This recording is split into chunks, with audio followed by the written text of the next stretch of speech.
ప్రభువు పేరిట మీ అందరికీ షలోం. జీవితము నిన్ను అన్యాయంగా దోషిగా నిలబెట్టిందా? నువ్వు చేయని తప్పుకు నిందలు మోస్తూ అవమానాల మధ్య నలిగిపోతున్నావా? అంతా అయిపోయింది. నా జీవితానికిక ముగింపు వచ్చేసింది అని కన్నీరు కారుస్తున్నావా? ఒక్క క్షణమాగు. నీ కథ ఇంకా ముగిసిపోలేదు. ఎక్కడైతే నీ జీవితము ముగిసిపోయింది అనుకుంటున్నావో అక్కడే దేవుడు అద్భుతమైన నూతన కార్యము ప్రారంభించబోతున్నాడు.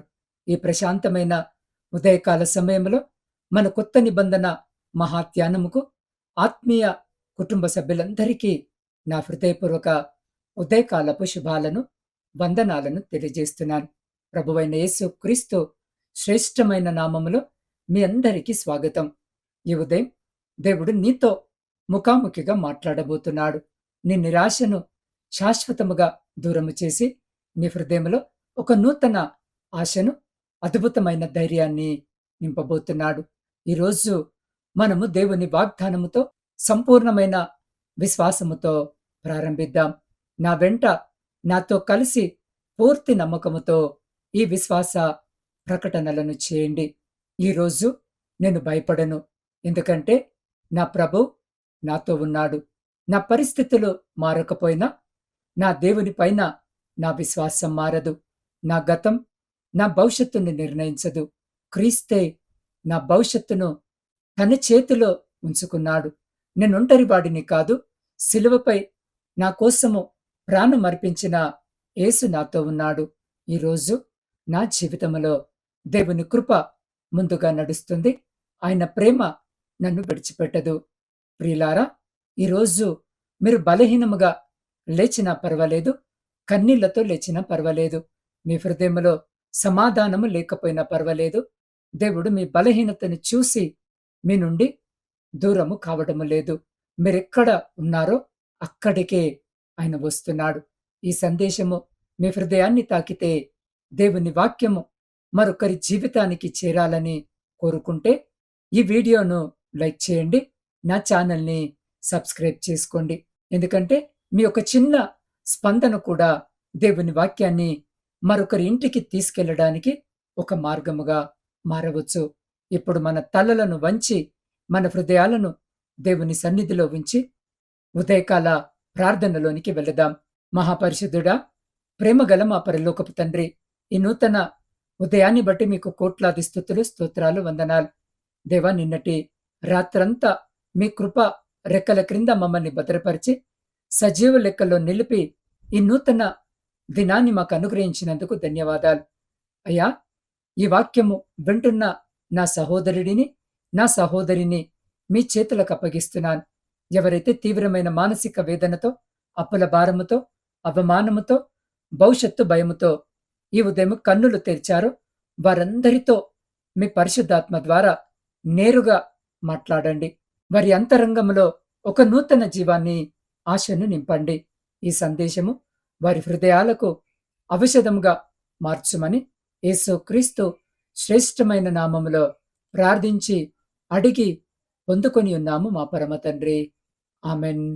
నా ప్రియ సహోదరి, సహోదరుడా, ఈరోజు మన ధ్యానము కోసము పరిశుద్ధ గ్రంథము నుండి మార్కు సువార్త 15వ అధ్యాయాన్ని ధ్యానించుకుందాం. ఈ అధ్యాయంలో ఒక అత్యంత ప్రాముఖ్యమైన సత్యము దాగి ఉంది. పిలాతు ఎదుట క్రీస్తు నిలబడటము, సైనికులు అపహాస్యము, గొల్గొతా కొండపై శిలువ మరణము, దేవాలయపు తెర పైనుండి క్రిందికి రెండుగా చిరిగిపోవడం, మరి ఆయనకు ఒక రాతి సమాధి ఉంచడం మనము చూస్తాం. ఆనాటి రోమా సామ్రాజ్యంలో పిలాతు అత్యున్నతమైన న్యాయాధికారి. ఆయన ఎదుట సర్వలోక సృష్టికర్త అయిన యేసు నిశ్శబ్దంగా నిలబడ్డాడు. పిలాతు అడుగుతున్నాడు, నీవు యూదుల రాజువా అని. యేసయ్య సమాధానమిస్తూ, నీవన్నట్టే అని పలికి ఆ తర్వాత ఒక్క మాట కూడా మాట్లాడలేదు. ప్రియులారా, సైనికులు ఆయనకు ఊదారంగు వస్త్రాన్ని తొడిగించి ముళ్ళ కిరీటం మళ్ళీ ఆయన తలపై పెట్టి చేతుకు ఒక రెల్లుగడ ఇచ్చి మోకాల్లోని అపహాస్యము చేశారు. ముళ్ళ కిరీటము అనేది ఆదాము చేసిన పాపము వల్ల భూమికి వచ్చిన శాపానికి గుర్తు. యేసయ్య ఆ ముళ్ళ కిరీటాన్ని తన తలపై ధరించడము ద్వారా మానవాళి శాపాన్ని, మానసిక వేదనను, ఆలోచనలోని ప్రతి సంక్షోభాన్ని తానే భరించాడు. ఆ తర్వాత వారు యేసును గొల్గొతా అంటే కపాల స్థలము అనే కొండపైకి నడిపించి 2 చేతుల్లో కాళ్ళలో మేకులు కొట్టి సిలువ వేశారు. మధ్యాహ్నము 12 గంటల నుండి 3 గంటల వరకు ఆ దేశమంతటా గాఢాంధకారము కమ్ముకుంది. 3 గంటల సమయంలో యేసు ఎలోయి ఎలోయి లామా సబక్తాని అని బిగ్గరగా కేకవేశాడు. అంటే నా దేవా నా దేవా నన్నెందుకు చెయ్యి విడిచితివి అనర్థం. ఆ తర్వాత ఆయన మహా శబ్దముతో కేక వేసి ప్రాణమును విడిచాడు. ఆ క్షణంలోనే ఒక అద్భుతము జరిగింది. దేవాలయపు తెర పైనుండి కిందికి 2గా చినిగిపోయింది. అప్పటి వరకు కేవలము ప్రధాన యాజకుడు మాత్రమే సంవత్సరానికి ఒక్కసారి వెళ్ళగలిగే అతి పరిశుద్ధ స్థలానికి సామాన్య మానవులందరికీ యేసు రక్తము ద్వారా మార్గము తెరవబడింది. చివరిగా అరిమత్తై ఊరివాడైన ధనవంతుడు, న్యాయసభ సభ్యుడైన యోసేపు ధైర్యముగా పిలాతు వద్దకు వెళ్లి యేసు దేహాన్ని అడిగి నారబట్టలతో చుట్టి బండలో తొలిచిన సమాధిలో ఉంచి దానికి ఒక పెద్ద రాయిని అడ్డంగా దొర్లించారు. ఈ చారిత్రక సత్యాన్ని యెషయా గ్రంథము 53వ అధ్యాయము 5వ వచనముతో కలిపి చదివినప్పుడు మనకసలైన ఆధ్యాత్మిక మర్మము అర్థమవుతుంది. మన అతిక్రమ క్రియలను బట్టి అతడు గాయపరచబడెను, మన దోషములను బట్టి నలుగుగొట్టబడెను, మన సమాధానార్థమైన శిక్ష అతని మీద పడెను, అతడు పొందిన దెబ్బల చేత మనకు స్వస్థత కలుగుచున్నది. ప్రియులారా, పౌలు కొలస్సీలకు రాస్తూ 2వ అధ్యాయము 14, 15 వచనాలలో ప్రకటిస్తాడు. మనకు విరోధముగా ఉండిన ఆజ్ఞల సంబంధమైన పత్రమును ఆయన సిలువకు మేకులతో కొట్టి రద్దుపరిచాడు. ప్రధానులను, అధికారులను నిరాయుధులుగా చేసి సిలువ ద్వారా వారిపై విజయోత్సవము జరుపుకున్నాడు అన్న వచనముల ప్రకారము సాతాను అనుకున్నాడు సమాధి ముగింపు అని. కాని దేవునికి అది నూతన సృష్టికి ఆరంభం. నా ప్రియ సహోదరి, సహోదరుడా, ఇప్పుడు ఆ సిలువ దృశ్యాన్ని నీ ప్రస్తుత జీవిత పరిస్థితులకు అన్వయించుకో. ఈ ఉదయం ఈ వాక్యము వినిచున్న నీవు ఎలాంటి పరిస్థితుల్లో ఉన్నావు? ఉద్యోగములో నీ ప్రతిభను గుర్తించకుండా ఇతరులు నీపై అబద్ధాలు మోపుతున్నారా? అధికారులు నిన్ను అన్యాయముగా ఇబ్బంది పెడుతున్నారా? గుర్తుంచుకో, పిలాతు న్యాయస్థానములో నిరపరాధి అయిన యేసు మౌనంగా ఉన్నాడు. ఎందుకంటే పరలోకపు తండ్రి ఆయన పక్షాన తీర్పు తీర్చబోతున్నాడు. నీ ఉద్యోగ స్థలములో జరుగుతున్న అన్యాయాలకు మనుషులతో వాదించకు. నీ పక్షాన పోరాడే దేవుడు సింహాసనంపై ఉన్నాడు. మనుషులు మూసివేసిన ప్రతి తలుపు కంటే ఉన్నతమైన తలుపును ఆయన నీ కొరకు తెరవబోతున్నాడు. తీవ్రమైన ఆర్థిక భారాలు చెల్లించలేని అప్పుల కొండ నీ ముందుందా? అప్పుల వారి మాటలు నీ గుండెల్లో ముళ్ళలా గుచ్చుకుంటున్నాయా? యేసయ్య తన తలపై ముళ్ళ కిరీటాన్ని ఎందుకు ధరించాడో తెలుసా? నీ జీవితంలో ఉన్న ప్రతి దారిద్ర్యాన్ని, శాపాన్ని, ఆర్థిక అప్పుల ఒత్తిడిని తొలగించి నీకు పరలోకపు ఆశీర్వాదాన్ని ఇవ్వడానికే.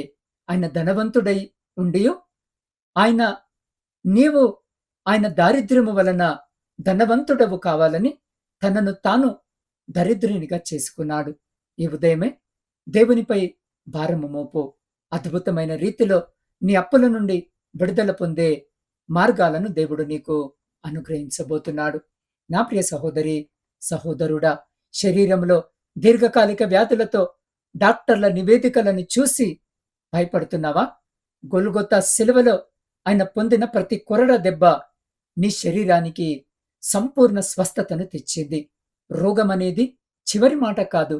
యేసు రక్తమే నీ జీవితంలో చివరి మాట. వైద్యులు అసాధ్యము అన్న చోట దేవుని స్వస్థత శక్తి ఈ క్షణమే నీ శరీరంలోనికి ప్రవహిస్తుంది. కుటుంబంలో శాంతి లేదా? భార్యాభర్తల మధ్య విభేదాలు, కలహాలు, అర్థము చేసుకోలేని ఒంటరితనము నిన్ను కుంగదీస్తున్నాయా? లేదా నీ పిల్లల భవిష్యత్తుని చూసి ఆందోళన చెందుతున్నావా? దేవాలయపు తెర పైనుండి క్రిందికి ఎలాగైతే చినిగిపోయి సమాధానము వచ్చిందో, నీ కుటుంబములో మనుషులు నిర్మించిన గోడలను, విభేదాల తెరలను దేవుడు ఈ రోజే తొలగించి సమాధానకర్తగా మీ మధ్య నివసించబోతున్నాడు. విదేశాల్లో ఒంటరిగా ఉంటూ కుటుంబానికి దూరముగా కన్నీరు కారుస్తున్న నా ప్రియమైన సహోదరుడా, సహోదరి, ఎవరు లేరని బాధపడకు. గొల్గొతాలో ఒంటరిగా నిలిచిన యేసయ్య నీ ఒంటరితనాన్ని సంపూర్ణంగా అర్థము చేసుకోగలడు. పరదేశిగా ఉన్న నిన్ను దేవుడు అక్కడ తలగా ఉంచుతాడు కాని తూకగా ఉంచడు. విద్యార్థులుగా పరీక్షల భయముతో, ఆత్మ నూన్యత భావముతో భవిష్యత్తు ఎలా ఉంటుందో అని నిరాశలో ఉన్న యవనస్తులతో ప్రభు అంటున్నాడు, నీ జ్ఞానము కంటే నా కృప నీకు చాలు అని. లోకము నిన్ను పనికిరాని వాడిగా చూడొచ్చు, కాని సిలువలో నీ కొరకు రక్తము కార్చిన దేవుని దృష్టిలో నీవు అమూల్యమైన వాడవు, అమూల్యమైన దానవు. దేవుడు నీ పక్షాన ఉన్నప్పుడు నీకు విరోధముగా ఉండేది ఏదీ ఈ ప్రపంచంలో నిలవలేదు. అవును నా ప్రియ సహోదరి, సహోదరుడా, ఈ సత్యాన్ని మరింత లోతుగా అర్థము చేసుకోవడానికి ఒక యథార్థమైన జీవిత కథను మీతో పంచుకోవాలని ఆశిస్తున్నాను. ఒక చిన్న పట్టణములో నివసించిన ఒక వ్యక్తి గురించిన సంఘటనను ఊహించండి. అతనికి సాధారణమైన ఉద్యోగము, భార్య, 2 పిల్లలు. పెద్ద కలలు లేవు, కానీ కుటుంబాన్ని గౌరవముగా నడపాలని కోరిక మాత్రముంది. ఒకరోజు అతని ఉద్యోగము పోయింది. మొదటి నెల అతను ధైర్యంగా ఉన్నాడు. ఏదో ఒకటి దొరుకుతుంది అనుకున్నాడు. 2వ నెలలో పొదుపు తగ్గిపోయింది. 3వ నెలలో ఇంటి ఖర్చులు కష్టమయ్యాయి. 4వ నెలలో అప్పు తీసుకోవాల్సి వచ్చింది. ఒక రాత్రి పిల్లలు నిద్రపోయిన తర్వాత అతను తన ఇంటి బయట ఒంటరిగా కూర్చున్నాడు. అతని చేతిలో కొన్ని కాగితాలు, చెల్లించాల్సిన బిల్లులు, కళ్ళలో కన్నీళ్లు.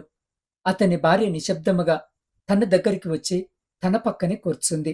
ఏమైంది అని అడిగింది. అతను కొంతసేపు ఏమీ మాట్లాడలేదు.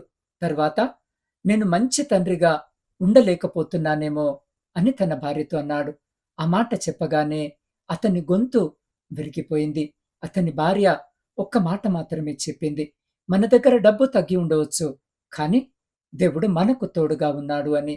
ఆ రాత్రి ఇద్దరు కలిసి మోకరించి ప్రార్థించారు. వారు అద్భుతం కోసం మాత్రమే ప్రార్థించలేదు. ప్రభువా, మాకు ఉద్యోగము ఇవ్వు అని మాత్రమే కాదు, మాకు జ్ఞానం ఇవ్వు, తలుపులు కనిపించే కళ్ళనివ్వు, వచ్చిన అవకాశాన్ని గుర్తించే హృదయం ఇవ్వు అని ప్రార్థించారు. తర్వాతి రోజు అతను తన పాత పరిచయాలను సంప్రదించాడు. ఒక చిన్న పని చేసే అవకాశము లభించింది. అది అతని పాత ఉద్యోగము కంటే చాలా చిన్నది. మొదట అతని మనసు అది చేయడానికి అంగీకరించలేదు. నేనింత చదివి ఈ పని చేయాలా అని అనుకున్నాడు. కాని ఆ రాత్రి సిలువను గుర్తు చేసుకున్నాడు. యేసు తన మహిమను విడిచిపెట్టి నా కోసము తన్ను తాను తగ్గించుకున్నాడు. నేను నా గర్వాన్ని కొంచెము తగ్గించుకోలేనా అని ఆలోచించాడు. అతను ఆ చిన్న పనిని అంగీకరించాడు. అక్కడి నుండి నూతన పరిచయాలు ఏర్పడ్డాయి. కొన్ని నెలల తర్వాత మరొక అవకాశం వచ్చింది. కొంతకాలానికి అతను తన కుటుంబాన్ని మళ్ళీ స్థిరపరుచుకున్నాడు. అయితే అతని జీవితంలో జరిగిన గొప్ప అద్భుతము ఉద్యోగము దొరకడము కాదు. అతని మనసులో ఒక మార్పు వచ్చింది. ముందు అతను తన జీతాన్ని చూసి తన విలువను కొలిచేవాడు. తర్వాత సిలువను చూసి తన విలువను తెలుసుకున్నాడు. ముందు సమస్యలు వచ్చినప్పుడు ఎందుకు నాకు అని అడిగేవాడు. తర్వాత ప్రభువా, ఈ పరిస్థితిలో నీవు నాకేమి నేర్పుతున్నావు అని అడిగాడు. ఇదే విశ్వాసం. విశ్వాసం అంటే సమస్యలు ఉండవని నమ్మడము కాదు, సమస్యల మధ్యలో కూడా దేవుడు మనతో ఉన్నాడని నమ్మడం. ఈరోజు మీ జీవితంలో కూడా ఒక గొల్గొతా ఉండవచ్చు. మీరు కోల్పోయిన ఉద్యోగము కావచ్చు, విరిగిపోయిన సంబంధము కావచ్చు, ఆలస్యమైన వివాహము కావచ్చు, ఆగిపోయిన వ్యాపారము కావచ్చు, మూయబడిన గర్భము కావచ్చు, పరిష్కారము కాని అప్పు కావచ్చు, సంవత్సరాలుగా ఎదురు చూస్తున్న ప్రార్థన కావచ్చు. కాని నా ప్రియ సహోదరి, సహోదరుడా, గొల్గొతా సిలువకు ముగింపు కాదు. సిలువ తర్వాత సమాధి ఉంది. కానీ సమాధి తర్వాత పునరుత్థానం ఉంది. అందుకే ఈరోజు మీరు మీ పరిస్థితిని చూసి నా కథ ముగిసింది అని చెప్పకండి. దేవుని చేతిలో ఉన్న కథకు మనము మధ్యలోనే చివరి తీర్పు ఇవ్వకూడదు. ఈరోజు ఒక నిర్ణయం తీసుకోండి. నా పరిస్థితి దేవుని కంటే పెద్దది కాదు. నా అప్పు దేవుని కంటే పెద్దది కాదు. నా కన్నీరు దేవుని కంటే పెద్దది కాదు. నా గతము దేవుని కంటే పెద్దది కాదు. నా భవిష్యత్తు నా భయాల చేతిలో కాదు, నా దేవుని చేతిలో ఉంది అని. నా ప్రియ సహోదరి, సహోదరుడా, ఒక్క క్షణం మీ హృదయంపై చేయి వేసుకొని ఆలోచించండి. ఈ వాక్యము వింటున్న సమయంలో పరిశుద్ధాత్మ దేవుడు మీ హృదయపు తలుపు తడుతున్నట్టు మీకు అనిపించిందా? మీ పాపపు భారముతో, అశాంతితో, సమాజము వేసే నిందలతో అలసిపోయి ఉన్నారా? అయితే ఇదిగో, గొల్గొతా సిలువలో తన అమూల్యమైన రక్తాన్ని కార్చి నీ కొరకు ప్రాణమిచ్చిన యేసయ్య ప్రేమపూర్వకముగా ఈరోజు నిన్ను పిలుస్తున్నాడు. నీ గత జీవితం ఎలా ఉన్నా, నీవు చేసిన తప్పులు ఎన్ని ఉన్నా, ఆయన రక్తము ప్రతి పాపాన్ని కడిగి నిన్ను పవిత్రపరచగలదు. ఈరోజే, ఇప్పుడే నీ హృదయాన్ని యేసయ్యకు సమర్పించుకోవాలని నువ్వు ఆశిస్తే, నీ స్వంత రక్షకునిగా ఆయనను అంగీకరించాలని ఆశ కలిగి ఉంటే, నాతో కలిసి నిండు హృదయముతో ఈ చిన్న తీర్మాన ప్రార్థన చేయి. ప్రభువైన యేసయ్యా, నేను పాపినని ఒప్పుకుంటున్నాను నైనా. నా కొరకు సిలువలో మరణించి తిరిగి లేచావని విశ్వసిస్తున్నాను. నా పాపాలను క్షమించి నీ పరిశుద్ధ రక్తముతో నన్ను కడుగుము. ఈరోజే నిన్ను నా ప్రభువుగా, నా ఏకైక రక్షకునిగా స్వీకరిస్తున్నాను. నన్ను నీ బిడ్డగా మార్చుకొని నీ మార్గములో నడిపించు అని ప్రార్థించు. ప్రియ దేవుని బిడ్డ, ఈ ప్రార్థనను యథార్థముగా చేసి ఉంటే పరలోకములో నీ పేరు జీవగ్రంథములో లిఖించబడి ఉంది. నీవొక నూతన సృష్టిగా మార్చబడ్డావు. పాతవి గతించెను, సమస్తమును నూతనమాయను. ఈ నూతన ఆత్మీయ అనుభవముతో మీరున్న స్థితిలోనే వీలైతే మోకరించి లేదా నిలబడి ఉండి ఆకాశము వైపు మీ రెండు చేతులెత్తి నాతో పాటు ఈ చివరి ప్రార్థనలో ఏకీభవించండి. మహాగణుడా, సర్వోన్నతుడా, మృత్యుంజయుడవైన మా ప్రభువా, నీ పరిశుద్ధ పాదములకు స్తుతులు, స్తోత్రాలు, వందనాలను చెల్లించుకొనిచున్నాం.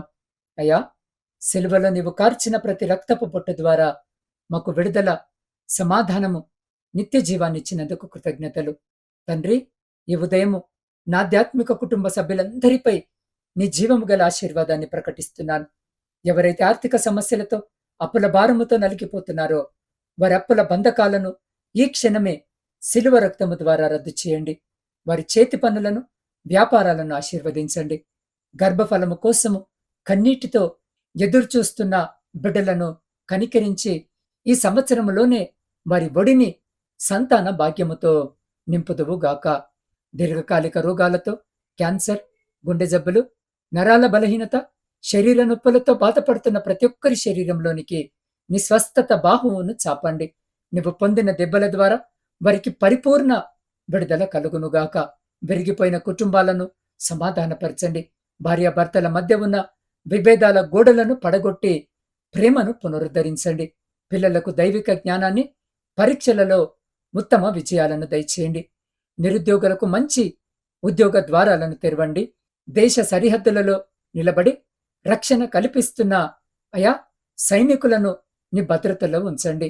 పొలాలలో కష్టపడుతున్న అయా రైతుల పంటలను వర్ధిల్లజేయండి. విదేశాలలో ఒంటరిగా కష్టపడుతున్న బిడ్డలకు నీ సమాధానాన్ని, విద్యార్థులకు